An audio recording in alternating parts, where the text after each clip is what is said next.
kitegeze sawa eyo ono yabafuuse omwami. So it means that I should always forget about my money muwe kye yeetaaga, which is respect, all that. So gwe kyogamba nti abakyala abo baba tebannategeera value, era most of the time baba wala bato. Omukyala omuto wafuna ssente asanga obuzibu okusinga omukazi akuzeeko myaka ng'ategedde the value of a man. The value. Ekirala kyenjagala okuleeta as I bring her in is ndabye abasajja bangi nabo tebamanyi how to handle an emancipated woman. An emancipated woman is not necessarily dangerous. In fact, in fact, I want even to say it on TV here. Sometimes Olaba, I've been a managing director, but I had to transition into private business. My wife has been coming and doing a lot of helping at home, financially even. You get it? So, but the point I see is that many men fail to understand or even to appreciate. Nebagamba, ye kuracho mchara inase. Mchara wabera ne sente aja kuyamba waka. Not so? Because you also, the way you behaved when you had a lot of money also matters. Of course. Sometimes men, we have a weakness, and I'm sorry, mugenda kunkuba mayinja, but the thing is, handling an emancipated, comfortable, not rich, but at least wealthy woman is also a problem. No sanganga, but you yombako katono ndowooza, is it because sayina sente? Is it because katono gwokoze kino? Oba gwosasudde rent for that matter? So I think that is something that even us men need to reflect on ourselves and see how we can handle, because it's a jigsaw. By the way, it's like still a beautiful woman and a handsome man, baby. Enjawulo yebera genda. Era abakyala ba complaining abagamba ati bakyagala basajja balungi. Bane amulumyango omuwala omulungi omusajja.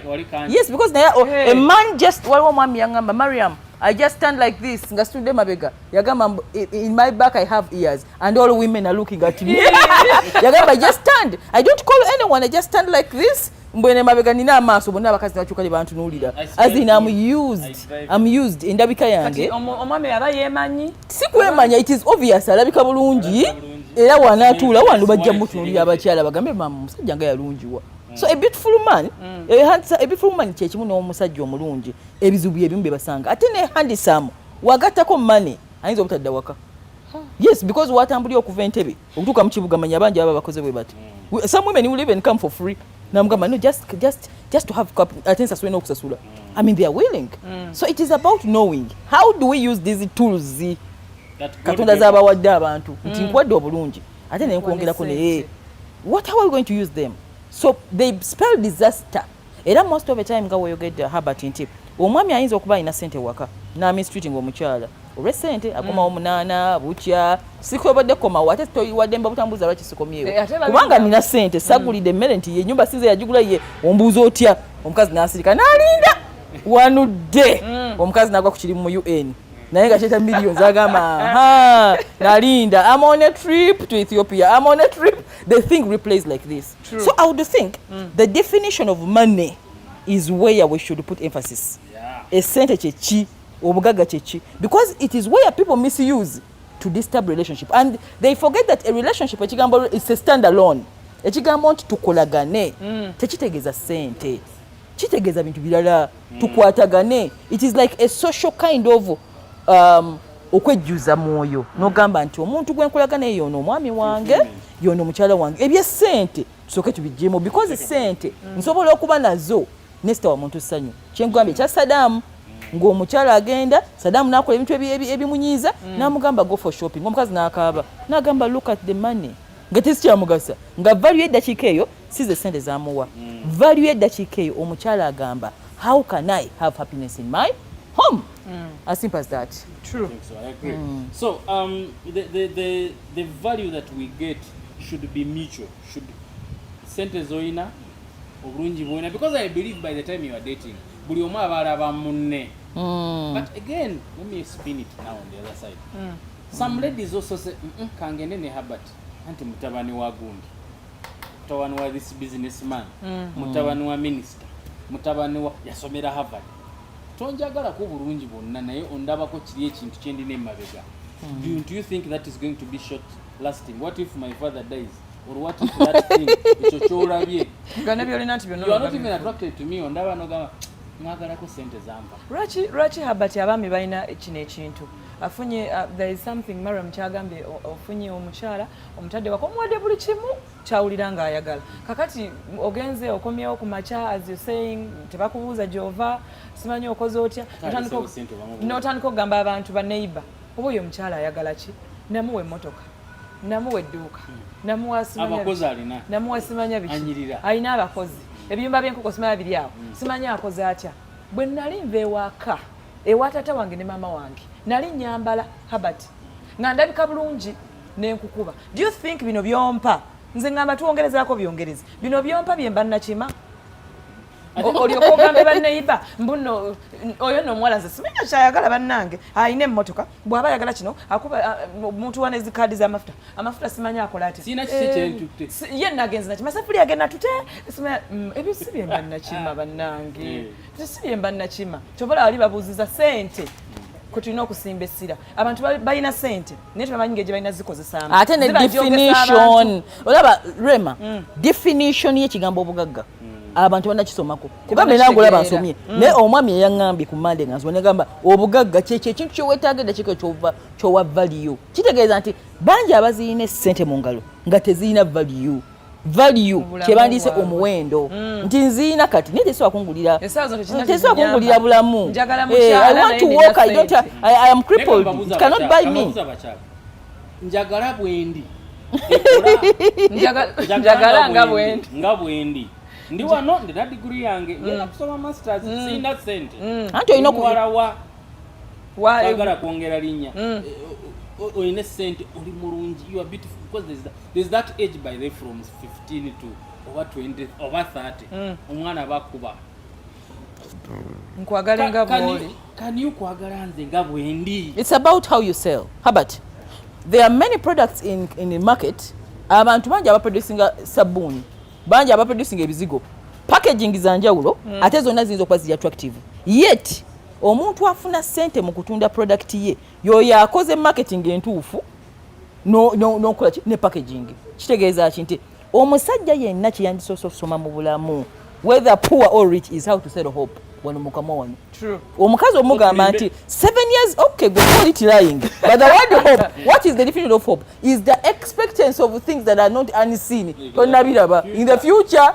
and I'm giving you hope that you know what Remy oli mukyala wange naye emyaka 18 okuva kati olaba abantu wali tujjagulawo ate omukazi n'amatira that is the man Obama ngali wali nga turakasole nga smoking Kenya there he is a good hope seller a husband is a good hope seller ne bw'obanga toyina sente owulira sebo mpuliriza ne bw'oddayo waka nga toyina sente ng'ogamba ddayo ngo ebigambo abifumbire ogambe nti omukazi kyatayaga kulaba musajja ali hopeless you see even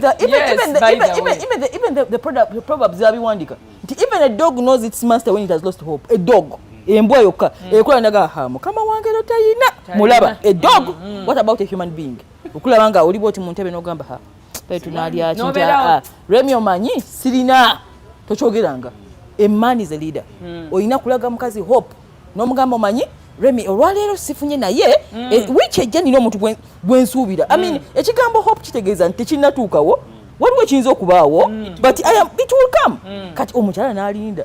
That's how our fathers made our mothers hope. They were good hope sellers. Yet this generation man says the truth. The truth is good, but when it comes to marriage and relationships, on the side of a man, you must sell hope. Of course. Because nobody is sure when the man is going to come. I want to next week, which week you don't know. So omukyala go omulaba ng'ogenda muwasa gw'omugamba nti let me sell hope to her. Let me be a good marketer. Amugamba nti maaso awo waliwo ekigenda maaso. I'm doing this degree. I'll get a job in this organization.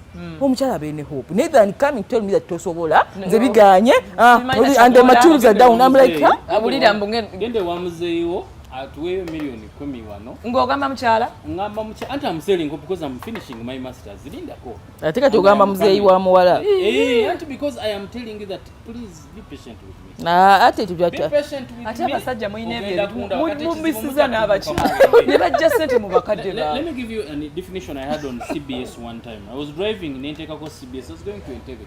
I don't remember when. Omusajja n'agenda I don't remember who it was. N'agamba definition y'obwavu is when semaka omusajja kati nganze salo nenyingira awaka mukyala amulisa awaka abaana bali awo nengera nizigalira mu kisenge nenga Kampala aganye webintu biganye toyina kwogera hopelessness actually. True hopeless. So, Kati gentlemen out there, please understand that we must sell hope. Ekigambo wulira kampisewo ne kano nedda ekigambo okulimba ekyo kina definition nakyo. The problem in Africa is that ebigambo bino babitukwasa ne batabimenyamenya. Yo muzungu waba defininga ekigambo lying agidefininga bulala. Ekigambo hope singa nkunyonyola mu definition yakyo mu Luganda yizo gamba omuntu alimba. Hope is the expectancy of things that are unseen. Sirishwa mu Luganda nti yesuubiri omuntu mu bintu ebyo bitanaba kulaba maaso naye nga manyi binajja era mbasirimbye byebimu. So kitegeeza nti ekigambo hope yentandikwa y'essanyu ly'omuntu yenna era bagamba lack of hope and expectation equals somebody to lose interest. Kitegeeza amaka agasinga ne relationships zifailinga because abantu lose the hope. So as we go for a break, I think we will definitely be talking to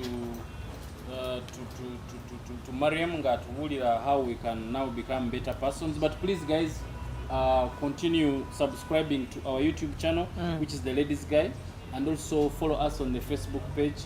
Please also buy these books because these books empower. Knowledge is power.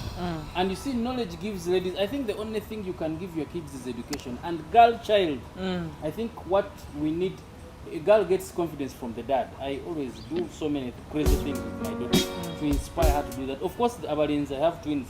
I will really take more confidence in that. So I think about but again, boy child has also suffered. Yeah? Omuvubuka naye abeera wali abakyala nabo but they are overconfident these days. They are educated, tanafuna sente, the expectations are high, the dowry is there. You said your father comes from Bara. Just imagine how many cows are supposed to be taken the other side. So really, at the end of the day, but again we go back to money and love. How can people balance the two? How can, we've discussed of course extensively about that, but how can we tell katono mwala atudde wali anywa shisha? Right now there's somebody sitting somewhere watching us and drink. Ali ku YouTube, ali ku shisha. Sente zanywa oba zaalya yasabye wali ne bamusindikira katono ku smartphone oba ku iPhone gye bamugulidde. Advise her. Because that beauty is going to end. Okay. And everything is going to happen. Yeah. I think we are going to do that after the break. Let's wait and then we shall hear from both the ladies to explain to us.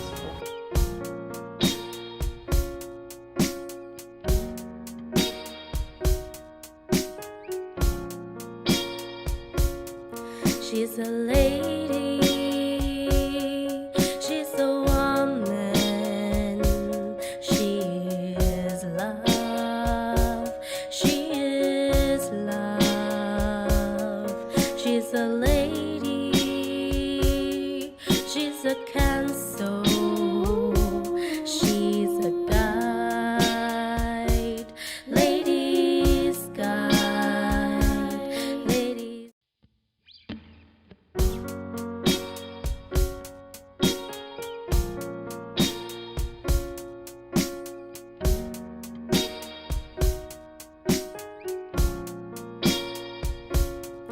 She's a lady.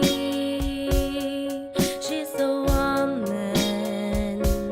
She is love. She is love. She's a lady. She's a counsel. She's a guide. Ladies guide. Ladies.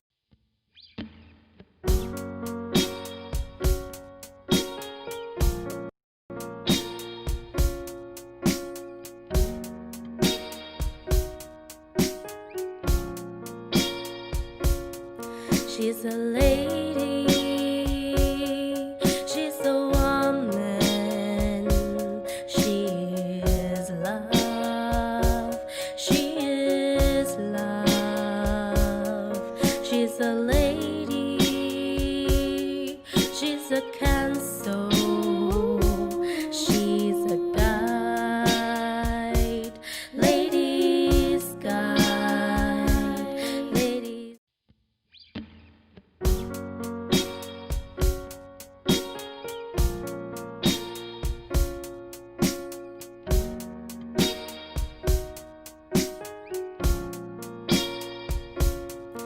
She's a lady.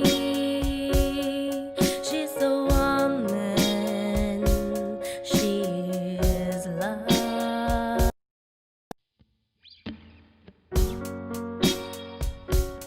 Welcome back, our viewers, and we thank you so much for subscribing to our YouTube, which is The Lady Guide by Mariam, and also the Facebook page. Continue subscribing. I can see a number of people here, and I need to recognize some of them. Let me begin with Kalibata Ibrahim, who says, where can I buy books? The books are everywhere. We have the Ristock booklets on all the branches. We have Uganda Bookshop. We have Ntinda Just Reading Bookshop, which is at Capital Shoppers. We have in Mukono, Rise and Shine, Ginger. We have an agent, Mbale. We have an agent, Lira. We have in Masaka. We can also have deliveries from Jumia. So you can get it anywhere else. But I can see Glowy, Nangoa, I can see Muhammad Hadija, I can see Nansu Gamarion, I can see most of you here. And thank you for subscribing. We don't take you for granted. We have technical hitches here and there, but we are going to continue with this interesting discussion. Money, beauty. Someone is saying, I hear someone is Money saying, me, I only need to have kids and live my life without marriage. Marriage life can kill. How do we handle that? Is marriage that dangerous that it can kill? No. Can't men adjust, or maybe the problem Do you know why is women? it kills? I go back. Rashi ejja kututa tufe. Emitima muteekayo gyaki. Owekala muntu Ogende mu marriage. Soko sigamba nti the rest of your life you like obeere ng'oteekayo mutwe. Why am I insisting on this? Bwe baba wasooka kozesa mutwe egu. Habati oba wamutegeera nti ne bw'aba akulimba. Habati alimba talina sente nimba omwami wange bw'atyo. Because you know him. Okozesa mutwe egwo. Tojja kumenyeka ekisajja ekyo ne weekubagiza no frowning face n'obeera kugana n'obulako n'abakugambako abalala. I agree to the extent, but again ate bw'otandika okukweka sente n'obeera ne secret bank account ye kulwaki abakazi mutereka ebintu wabwe. No, it is how omusajja naye bw'atandika okugula ebintu and because omwami aba teyazimba bwesigwa. The way dating kitegeeza understanding you. The word dating kitegeeza tumanyigane nkutegeere ntegeere bye sitaasobola ne binaasobola. Kakati omwami mu dating walaga obukumpanya omuli cheating omuli essente mwe muva abakyala obutabeesiga. Waliwo abaami abeesigika ng'omanya nti mwami wange mmanyi ku sente tali so greedy. Bagambye waliwo abasajja who are, let me put it in English, who are trustworthy, who say in money, who are okay, who are so Mr. Perfect wali they are good. Si bonna nti babi. Mwebali abalungi mwebali n'ababi. Kati kyagamba engeri gye mukwataganamu. The way you build. It's a reflection of how I treat you. Naye gwe bw'oba wakola bya kiyaayi. Omuntu mu dating alimbye amataka. Mu dating esente mwezibulidde kati ng'ogamba nti nsobola okukuba nti munnange ebibino byenkola. It is like friendship. Asite omuntu aba disloyal from the word gomu friendship. Nyinza obutakukyawanga mukwano gwange, but I have shifted. Asite okolamu akantu bwe kati. Dating is like friendship and it's like virgin. Once you break it like this, it is gone. Tosobola gikomyawo. You can't rewind bino gamba Mariam lwinakozeemu ensobi. I've been talking to one of the girls I met in the morning. We're talking about excellence. But then mugamba about a zealot. Then mugamba what you've not kept time today. Nkeera nnyo mu office and I expect you to be here by 8 o'clock, 8:30. Then mugamba look, life doesn't give two choices. Haba soko ulize. Life ekuwa chance ejo on display. If you misuse that chance, it will never come back again. Kitegeeza getting me in that meeting again may not be easy. Ba nkwetegekedde kati. Kakati ne friendship weri ne dating as tuino zi protecting like ngabo olaba bite. Yes, if you shoot it and you waste it to come back no gamba mtu kakati ngoze mistake mpa mu chance yokubiri. They don't give second chances in life. Chance comes once. Bojikoze so bubi. Can't I beg for forgiveness? Forgiveness, that is the word. And it's only God who forgives. Habati, you can I ask can for forgive forgiveness you. And I forgive you. But shifting What can I do to build it back to the you have to work for it and it will take it longer ngabo watandika luli. Tuddayo buto. Whenever there is a glitch in a relationship, you have to work again. Kiringa omuntu okukwata in cheating. Bw'omala okukwata mu cheating, n'ogamba I'm sorry I've cheated today, but next time I will not do it. I'll be smart. I'll be smart. No, I will not do it. do you believe that I will believe you? No, I can't. Kitegeeza nti next time I become careful with my sisters, with my friends, because the already it is gone. So the smart person is yo akweka ziglinches ze forever, appear clean, as long as it's a relationship it is valuable. Toji killing ya mitu bitono. Kitegeeza the moment oli wamala okushifting endowooza enagamba nti ono nfunyemu akantu kawedde, you never return me back. Suppose kwa abatalina memory, but to me I have memory. Serabira. So abachala, I want to go to the young ladies. Let's learn how to work and survive on our own, so that we can go, so that we don't become beggars. She expects A, B, C, D, everything. He's just starting. And by the way, do you know the problem?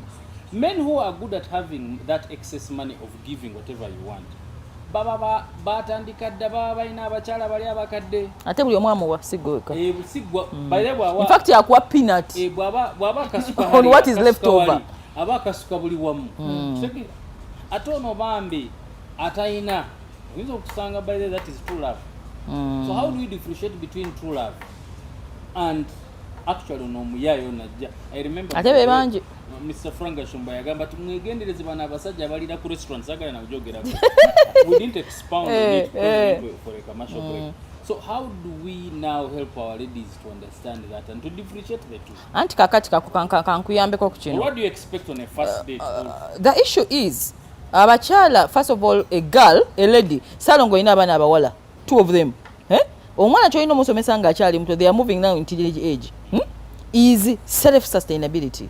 Chebandise individuality in life.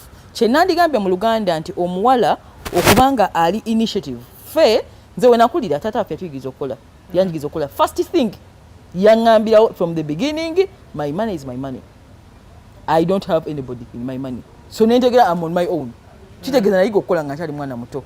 Nti nagenda okula bwe nti. Yes, I used to get freebies, lots of them, but I didn't depend on them. No. Kakati ekireeta obuzibu abawala bano okuba tebaagala obutayagala kola okukola kiri mu kyentegeeza kwe kukeera n'ozuuka mu mpewo. Men beautiful men are not willing. Ayagala jengo omusana kukoze ki guvuddeyo nga ne blessings kukoze ki zigenze nga kyasigaza kyokka is an opinion of their makeup, their looks for survival. But that is not dependent. Who is very successful driving an 800 Auntie kati baba auntie bibie jukira they are big njagala nange mbirenga auntie wankubanga ndaba nati yaine emyaka emeka gwe auntie waba yaine emyaka emeka as they worked for that money is what I'm trying to tell you, that the women worked for this money. Tewali kyabwerere. Even whoever admires me wagamba Mariam I toil to where I am. I toil. There is nothing I get on free platter. Kakati tosobola gamba nti ozukusesa musanvu omusana guvuddeyo mbozeko oze mu kibuga kupasinga time ne wenkanankana n'omuntu eyakedde tekiriyo nga n'ebinyonyi bizzeeyo by the way. So the a bit of a woman okumanya nti obulungi buyina time limit. Kinabagamba mu katabo kange between the age of 0 to 18 your parents take care of you. Salongulabira bawala bokati from 18 to 30 you are beauty. Tujja kuwa emirimu tulumirirwa abaana abato gamba bikato meanwhile they are even omwana omuto okumanya mulungi babeera na vulnerable.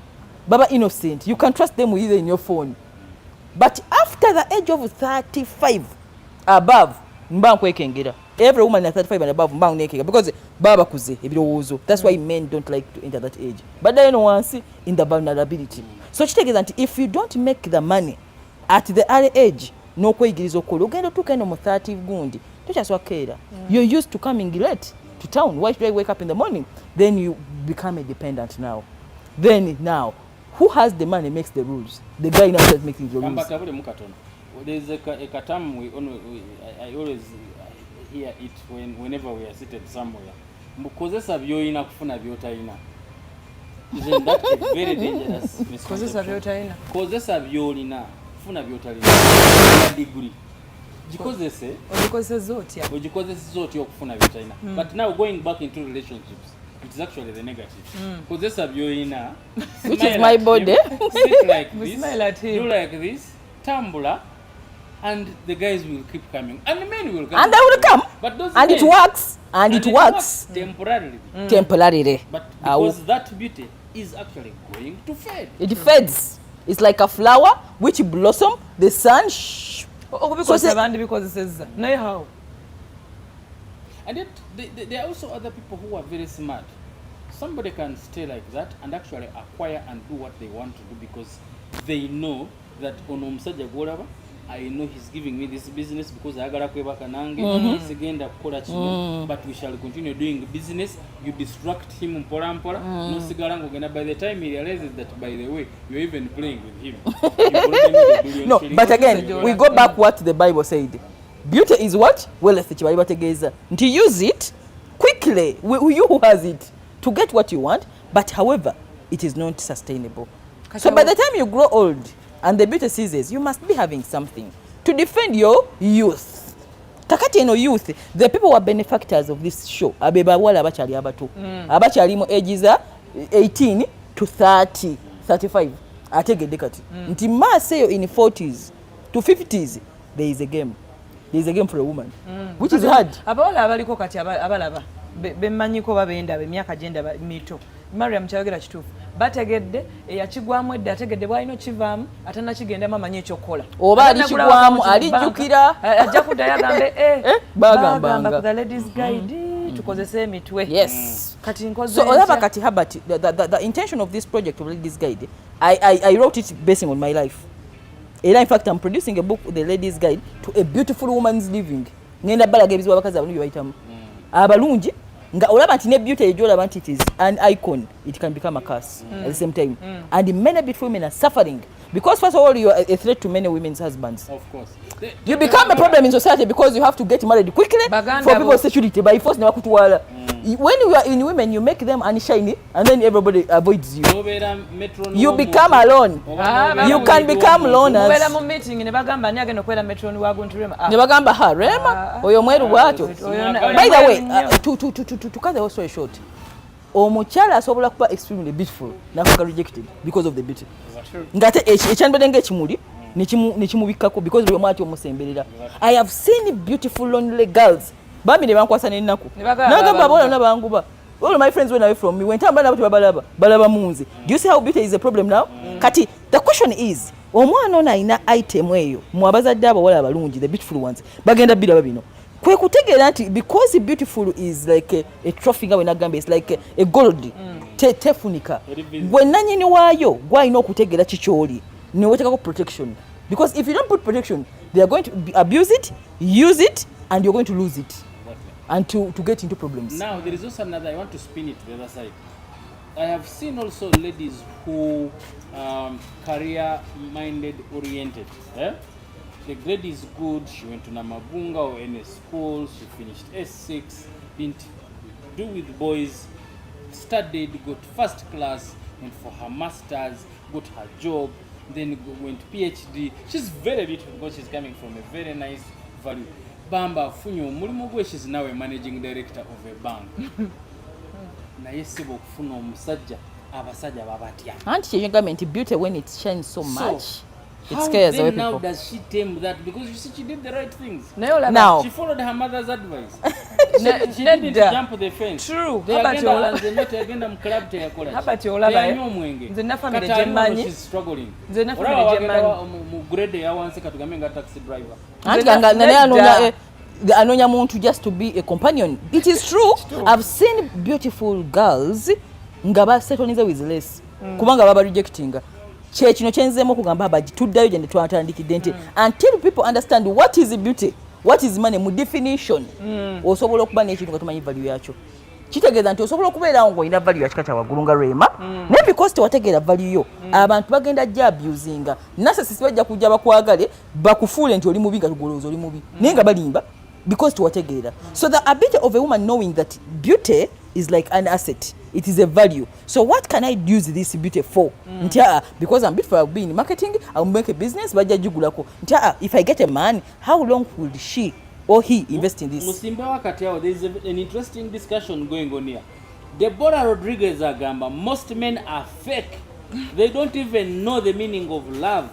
Nancy Mugajena says, hi Lady Guide, I don't choose any of those because they are both threats, yet they can all fade away. Thank you so much. Nasuga continues and says, me I only need to have kids and live my life without marriage. Sincerely. Which? And we now going to actually even people start misunderstanding this. Let's look for money tubazaalemu ate munnange tunakola kati olaba abantu engeri abamu the perception. buli omu alina I engeri want to touch a certain very sensitive topic where I'm going to say this. It looks like the single ladies, single moms, so not single moms, single moms are becoming many. I want to stop there. Is it true, and what causes that? It's true. It's very true. Kati abamu either abami baba bafudde abamu baanoba abamu basalawo babeere single byabatabukako ngono bwagamba Chengamba, isn't it also, can't you also look at it from an angle of there are so many women now who look at a man and say katuna naye kumpaaki omuwala ngolede obulamu bwa spending buli too high. She has her businesses, she travels. And by the way, olaba the definition of that. Are they happy? No, happiness. They're not happy. Banange, ekigambo happiness. Anything which concerned with the spiritual things, it is in the hands of that one in it. Olaba, you will find a woman nga talina mwami, single mom whatever, naye nga musanyufu nnyo. Gye bali nga gwe definition ejja gimujjukiza. Nga ye yasalawo. The definition of happiness is allowing the situation gy'olimu essaawa zino n'okkiriza nti embeera gye ndimu kati. Okay, omwami taliiwo, nina abaana, nze abaweerera, nze abalabirira. Nkaabe ensule nga nkaaba kwa mwami taliiwo mu nnyumba when I'm having a job. Really, look at that. There are many women who are happy and single. And there are very women who are married and very lonely. I am a counselor, I'm telling you. I have seen both of them. So kitegeeza nti the definition of happiness, it is in the hands of that people. To cry in a Range Rover. My dear, it is about the value. The value. It's better to cry in a Range Rover than crying on a border. Awakiri kankabire wali mu Range Rover tomanya kubanga tugenda kufuna. Nina engeri gye nkifunamu nkabire mu Range Rover ng'ate sirina ssanyu nga ndi mu Range Rover. Anti kisoboka. Kyekimu nkaaba kimafuta nkaaba ki relationship. Kati ekiri Mariam kyagambye nti waliyo abakyala alina Range Rover ye alina ki musanyufu naye nga gweno olina ekifaananyi kigaa nti oyo alina ekimubulako naye nga ye ali content. In fact waliwo n'abagamba nti it is better for me to be lonely than having a man who is not bringing it. Nagamba no, it's okay. Gye bali kati gwe nojja n'ogamba kale nze nina omusajja naye nsula njala. I mean, life is about the definition. Gwe ali mu kintu tulekerawo okulaba essanyu mu bantu abalala ennaku timune habati ha mufumbo ng'alabye alina ebizibu nti nze kale ndi single nze ndi musanyufu. Let's not define other people's life according to what we are defining it. Nze ali mu situation. That's why I have told you that I have seen single mothers who are happy as a counselor and I've seen married women who are not happy. So what is that? Kitegeeza nti gwa kirimu gwaba akiwa definition according to your state of mind. Kati definition yeyo abantu gye batalina ku bwongo tulegamba kale nze ndi single mama abanaza abeweera ennaku ngandabye. I've seen a single mother tell me Mariam ndi posting sense agenda school fees covid yage bagenda okugalawo amasomero ng'ali ahead of school fees. She's a single mom. Nagamba nakkiriza kanezimbira ennyumba perera abaana bange I don't have a man, I don't have. Kati oyagamba bakabire mu Range Rover simanya no okabira mu Range Rover because you want to cry from there. Let us not define life according to what we want. Ojivamu habati osobola bere wantu nga bakunyigiza gwe nosigalawo. Kanteka akalango kano kubanga really bino byonna oyinza obisanga in our 3 books. True. Book number 1 of course is To Fulfilling Relationships and True Happiness by the same author. Definitely akokubiri it is it's about To Emotional Happiness, where she discusses details of how emotional beings, not only ladies, are and the journal. Done.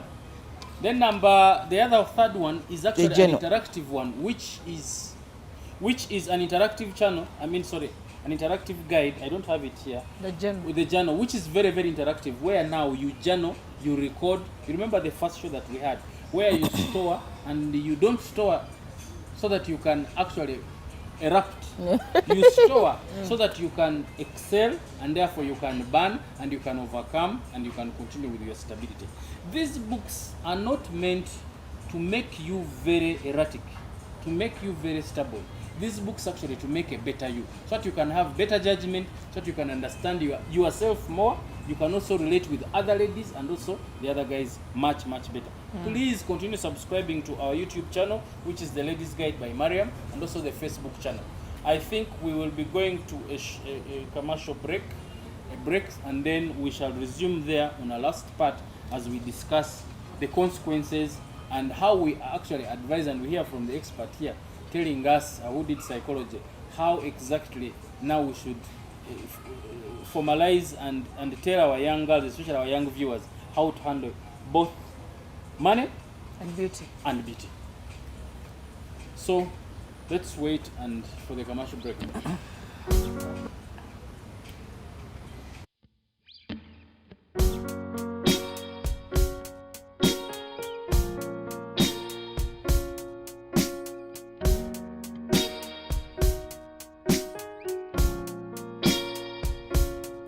She's a lady, she's a woman, she is love, she is love.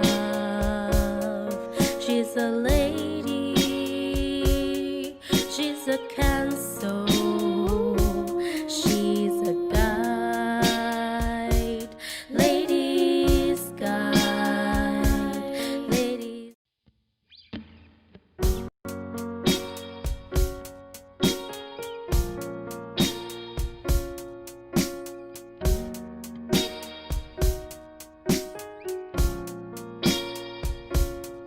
She's a lady, she's a woman, she is love, she is love.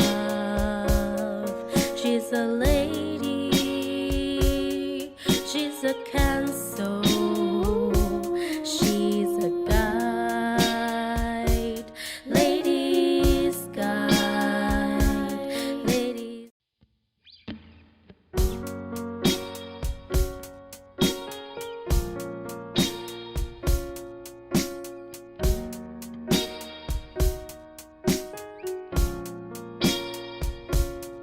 She's a lady,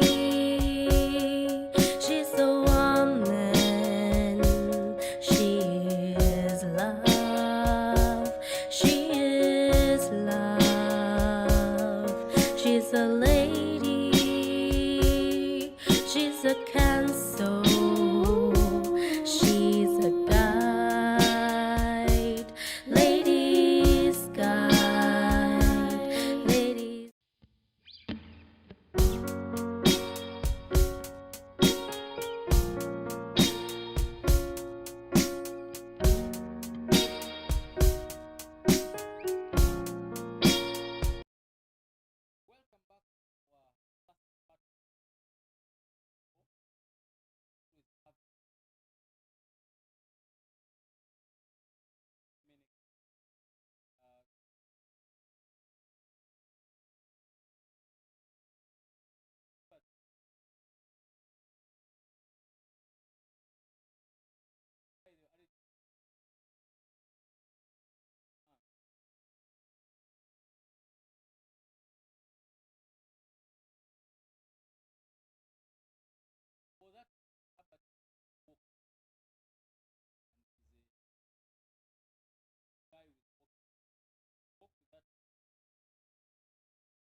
I want to thank our guest.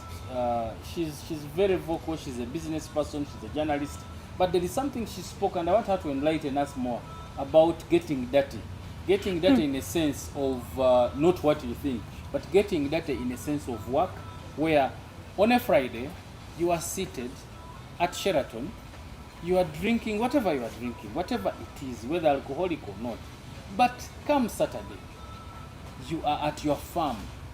You are getting your hands dirty. You are sorting your decorations. You are, doing work that actually is bringing money for yourself. So over to you, please educate our young viewers what they ought to do so that they can have their own money. Even when that money is giving you, I don't know, an allowance of what per month, per week, you also have your own money. So that when it stops, at least you can sustain yourself.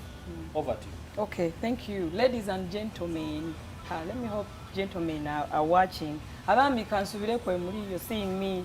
Banange mwebale kusubscribinga. Thank you for loving the ladies guide. Abamunda babaweleza message, my mentor musundire kutama, she's looking beautiful. Mwebale kunyuma, mwebale kusima mikwano, ate mwebale kubanga msubscribinze. Byetubawa tetubibawa nti kubanga tuli bakabi, tetubibawa kubanga tumanyi nnyo, but we are doing this because tusoma ebitabo ate tubikozeeko practically. What he is saying, me, I've been in media for 4 years back now. Siga nti navaamu naye nkyalimu, I'm setting up something. Kye natuumye the harvest amakungula. It's all about farming, kulima, kulunda, ebijimusa, bwe bityo. Bwe nasooka okyogerako, someone was like, "He, gwogenda okola ebyo? Wabisobola? Wabisoma? Biki?" This is where we fail from. People discourage us. Mututiisa kyekimu ne mulaavu. Ne mututiisa tujja kumalako. Simanya biki. Lwaki ogamba nti sijja kumalako? Have you ever tried it?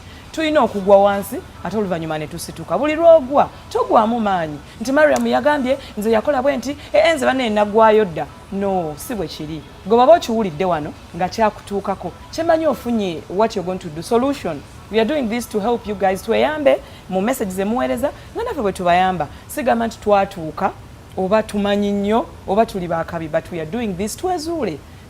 Tugudde nnyo mu binnya. Tumenyese nnyo emitima. Katugezaako okubanga tunyiga abantu baffe emitima, mikono gyaffe, bajjajja baffe, basenga baani kuba basenga gye bali ng'ebintu byabatabukako dda mbu ntudde lw'abaana. Otudde lw'abaana yiiyayo akapya obeere ng'oli musanyufu naye gwe n'obeerawo mbu ntudde lw'abaana. Ntudde lw'abaana. Please tube nga twezzaamu amaanyi. So you can subscribe to my YouTube channel, The Harvest Amakungula. Very soon nina kyendeeta naye nga ndi mu nnimiro, nze ndi mukyala wa bya bulimi. Oli mulimi, oli mulunzi, okola ki? Totya subscribe, nja kutuuka ku faamu yo, tujja kunyumyamu nga bwe tuli wano, ombulire wakitandika otya, ebiganye tusale amagezi nga bwe tuli wano olunaku olwaleero. Tuli mu love, beauty ne sente. Abamu beebuuza nze byombi mbirina mbitambuzizza nti abinsusseko. Abamu bibayita nako ndowooza ne mwerabira nti ndi balungi. So this is why we are here today. Mwami Herbert ndi musanyufu nnyo kubanga nfunye chance eno, the ladies guide. Omukyalo oyo nina gye namusisinkana eyo. And she was like, Remy, you can be this. Omanyi nze nali muntu atekkiririzaamu. Ngamba Remy abo bwe batusikolagana nabo. Omanyi this person ali straight. Remy oba togenda kola bwe bati. Kakati nange mu bulamu bwange nakiyiga. Togenda kunsinkana Mr. Bundi. Onguze ebintu byo byongamba love and what. Nga tomanyi kyoyagala. Nze manyi kyenjagala. I want money. Kakati webana bonoga nti I'm looking good nga sirina sente. Tekinyambi. So, omukyala ali eyo mwala atudde eyo ng'ondaba olunaku olwaleero. Toli mubi. Tolabika bubi n'akamu. Naye ekyo kyoli olwaleero oganya okikozesa tewekkiririzaamu. Ogamba sisobola. Lwaki tosobola? Why did you sit in that home omwami gyakufunidde gyakusasula tomanyi na rent bwe bamusasula mbunze bansasulira? You have to fight. Nomanya nti bannange nina ekibiina, nina osasula rent, nina omwana, abamu temulina baana, abamu mukyalina waka. So kozesa omukisa guno. Oba olabye Remy, oba olabye your friend, oba your auntie, alina byali mutubiyigiremu, tuleme kwata ku matama. Senga wange nno yavaayo yalina abaana bana, naawe kyogenda okola. Are you going to do the same? Bw'olaba ekibi gwe kiyigiremu, leka gamba mbu nga gundi yali bw'ati, nze nno bankuba n'empeta. Empeta ndabanga ekyuma ku ngalo, nze bo kirina ku ngalo naye nga tolina kyogenda tulagawo. Tulabye abagagga bangi, as these people are saying, balina amannya, bazadde n'abaana, mbuze ngenda fumbira mwana wa gundi. What's that? Tulina okuba n'ebintu bye tulagako. At the end, ensi egenda tusekerera. Remy, wali ku TV ng'ensi ekulaba. What do you have today? The value is at the end. Okitegeera. How do you end is more important than how you Kigwereddewa. began. Obulamu eringa firimu. Yes. Firimu tugizanye nga tugitandika ne tukamakati ne kola bweti naye kigwereddewa. Ofaanana otya? Toyina mwana olwaleero ogamba weesimye, by the end ogenda zaala omwana. What are you going to do? Weeteeseteese otya? Obulamu bwaffe tubweyagaliremu nga tuli bakozi. Let's work. Muleme kujajinga mirimu. Mbuze soya kwetika kibbo kya amenvu. Why not? Ngafuna sente zange. Sizibye bubi. Lwaki mba sikyetika? Amenvu 2-5. Ne gaggwawo enkya ngenda n'ensuubula. Ndabye abakyala Mariam mu bulimi bw'endimu. Abamu ba lawyer nga ne bibakola nze sibikkiriza. Afuluma mu office n'ajjako essuuti yo oba biki bye n'abisse ebbali. Ne tukirya ne twambala gambuuts. Ne tugenda mu butunda. Ne tulima n'abo abalima. Tetulimisa bwongo, tulima n'obwongo, then practically. Naye kati gwe olaba lawyer nga atudde eri gy'atudde ayina ekimu backing emabega. I know. What's that? Gwe waba bbaawo.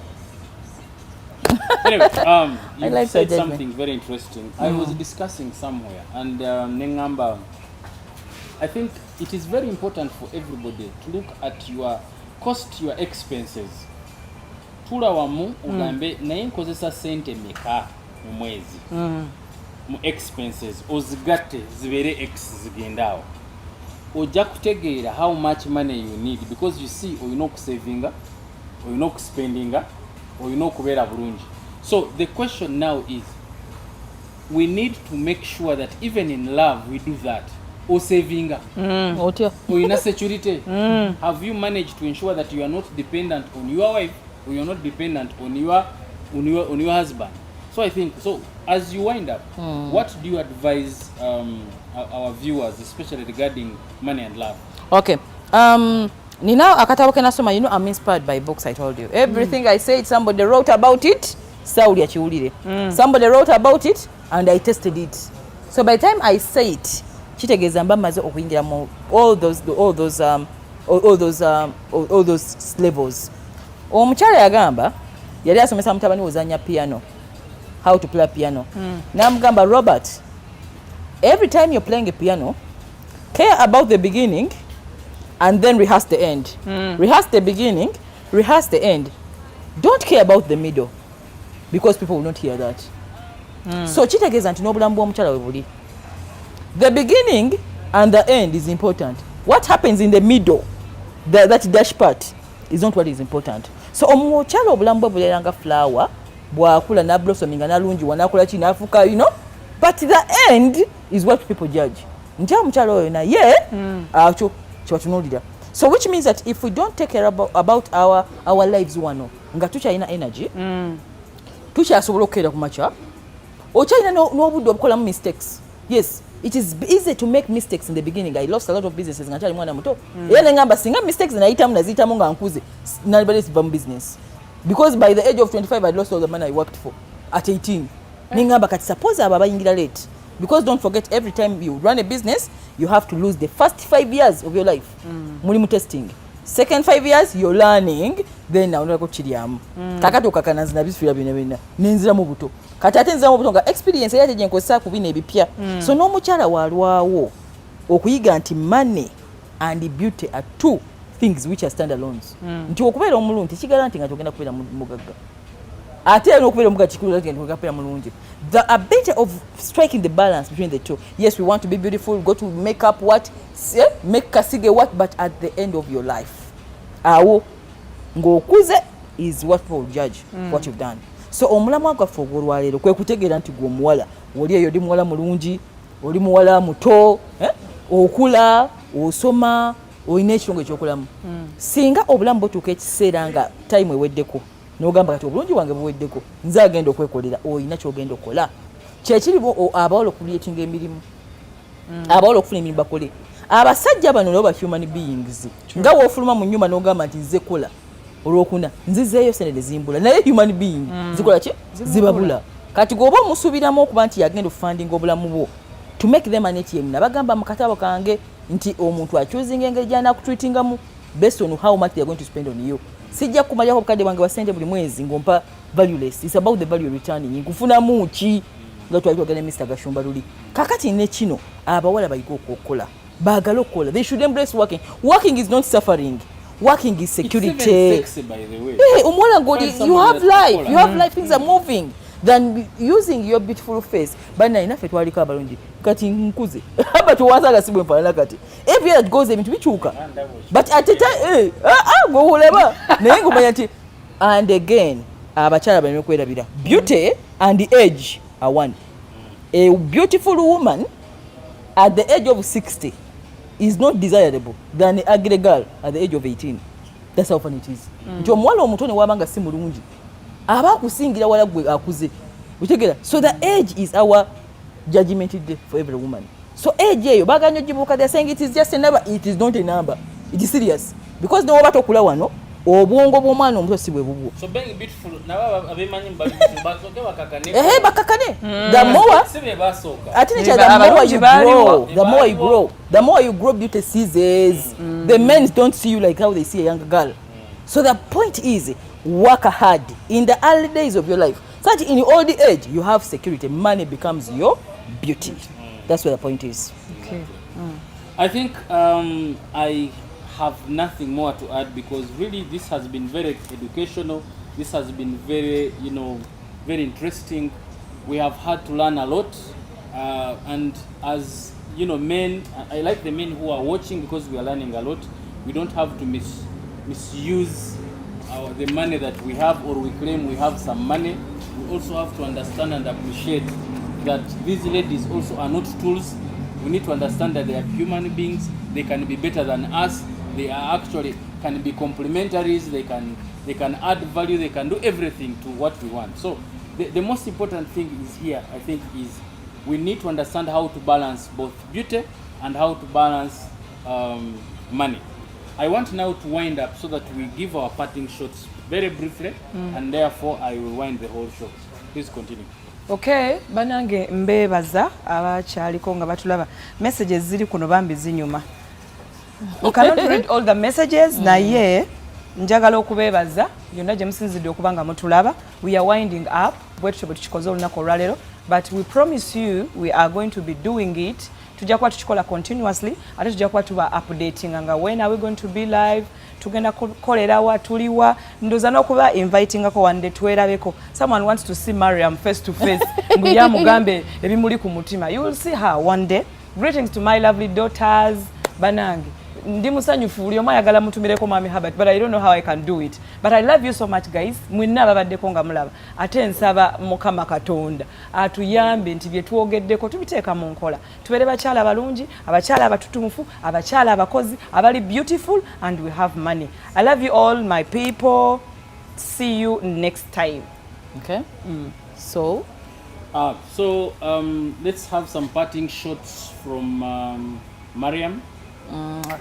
Just to wind it up, beauty or money. Ogwo omulamwa gubadde gw'amaanyi nnyo nebitwogedde tebimazeeyo tebiweddeeyo. Abakyala baleme kyerabira nti beauty ekigambo obulungi okulabika obulungi, it is like a gem. Kiringa gold, kiringa a rose flower. Ekiflower ekimuli kya rose tekibaako amaggwa, akikuulako alina okukoonebwako ku liggwa eryo kubanga value y'ekimuli ekyo eri waggulu nnyo, and that's why rose flowers are very expensive. So is a woman who is beautiful. So omukyalo olina okutegeera nti if I'm beautiful according to wenga weeraba n'abagamba, what value is it adding on my life? Is it adding to my bank account? Is it educating me? Is it running my business? Is it helping me in my marketing job? Or does it help me to sell my concept to my husband weekly? Or it is adding on the beauty. Oh, is it adding on the beauty? If it is not doing either of them, then it is not a rosy flower anymore.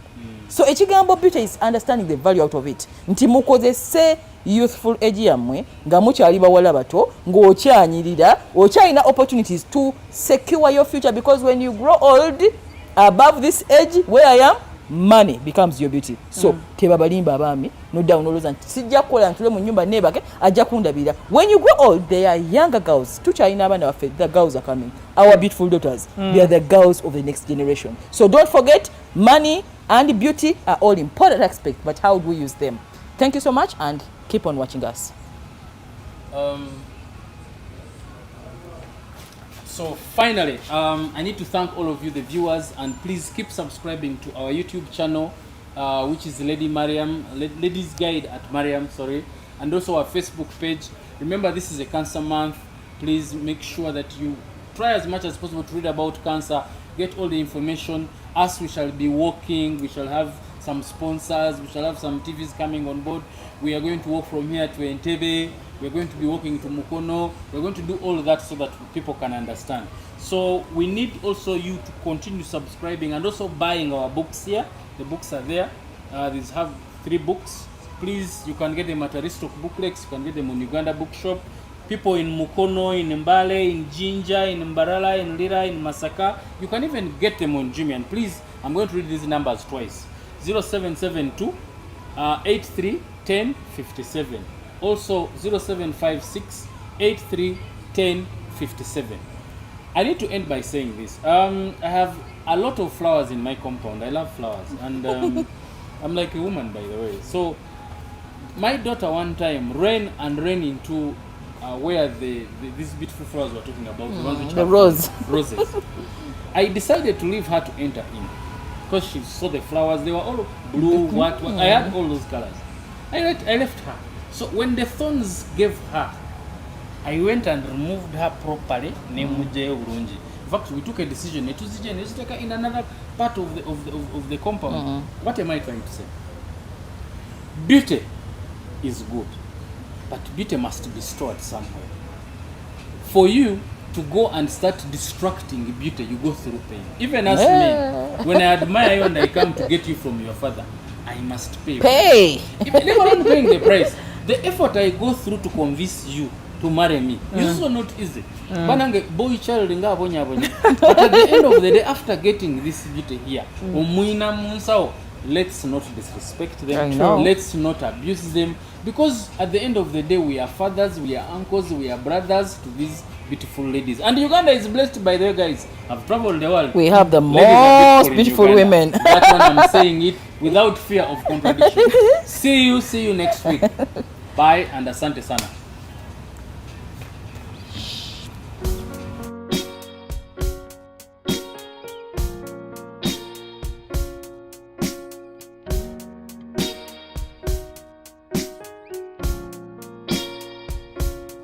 She's a lady, she's a woman, she is love, she is love. She's a lady, she's a cancer, she's a guide, ladies guide, ladies.